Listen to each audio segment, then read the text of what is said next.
Hello and welcome to today's podcast where we will delve into the essential skill of asking and giving directions in English.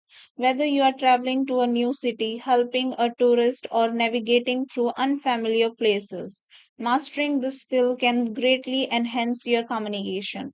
Let's explore practical phrases, advanced vocabulary, and how to structure your sentences naturally and fluently. This podcast includes three sections. Firstly, we are going to explain advanced vocabulary and phrases so that you become aware that how to use that vocabulary and terms in your sentences. So first one is landmarks. So landmarks are recognizable objects or structures used as reference points when giving directions. For example, you will pass a red brick building on your right. So in the example, red brick building landmark make direction easier to follow by offering visual cues. Second one is cardinal directions. So cardinal directions are the four main compass point, north, south, east and west. For example, walk 2 blocks north and you will find it on the right. So in the above example, cardinal direction north is useful for precise navigation, means clear navigation. Third one is adjacent. So adjacent means next to or adjoining something else. For example, the cafe is adjacent to the bookstore. So in the above example, adjacent to the bookstore adds precision by describing proximity. Saying the cafe is adjacent to the bookstore is more precise than saying the cafe is near the bookstore. The word adjacent clarifies that the cafe is right next to the bookstore, leaving no room for misinterpretation. So fourth one is perpendicular road. So perpendicular road is a road that meets another at a 90-degree angle. For example, take the road that runs perpendicular to this one. So perpendicular road useful for describing specific intersection. Let me explain you about this by example in real life directions. Imagine you are walking down a street and someone tells you take the road that runs perpendicular to this one. This means you need to turn onto a road that meets your current road at a 90-degree angle, either to your left or right. So it creates clarity instead of vaguely saying turn left. Specifying a perpendicular road provides clearer context. Now, the fifth one is sequence makers. Sequence makers guide the listener through each step in the right order. They help structure the instructions or directions logically so that each step is easy to follow and there is no confusion about what to do next. And there are four sequence makers that are first, next, then, finally. How we use these four sequence markers while guiding anyone, let me explain you. So, first, used to introduce the initial step or action. Example, first go straight for 2 blocks. Next, used to introduce the second step after the first one is completed. Example, next turn left at the traffic light. Then indicates what should be done after the previous step. Example, then walk across the bridge. Finally, used to describe the last step or conclusion. Example, finally, you will see the building on your right. So, to clearly understand, here is an example of giving direction using sequence makers. First, head straight down the road until you reach the traffic signal. Next, turn right and then continue straight for about 200 meters. Finally, the restaurant will be on your left. Now, the sixth is sharp left or right.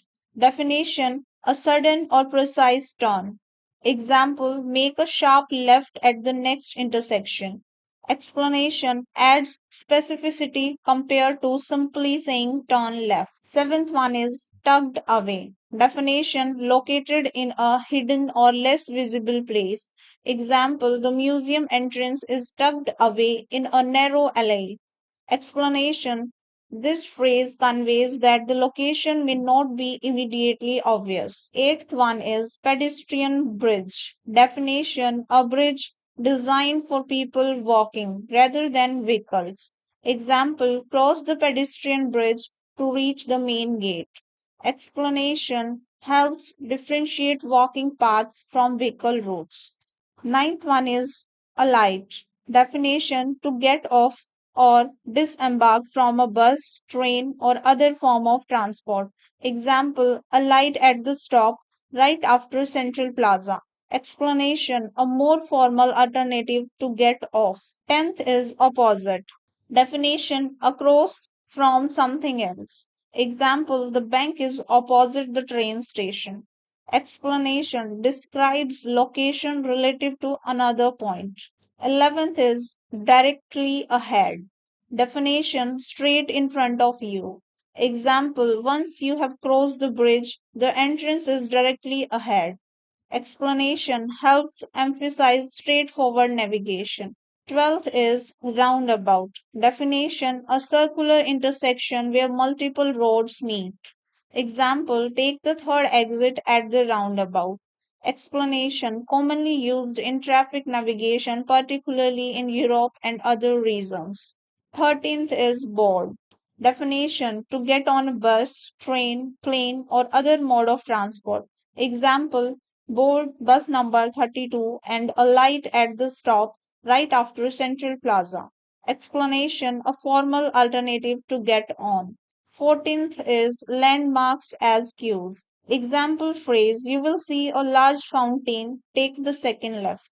Explanation combines visual reference with specific navigation details. 15th is continue straight. Definition keep moving in the same direction without turning. Example continue straight for about 5 minutes. Explanation a simple yet precise instruction that avoid ambiguity. 16th is hard to miss. Definition obvious or very easy to notice. Example the red building is hard to miss. Explanation reassures the listener that the landmark is prominent. 17th is visualize. Definition form a mental image or map. Example visualize the route as I explain it.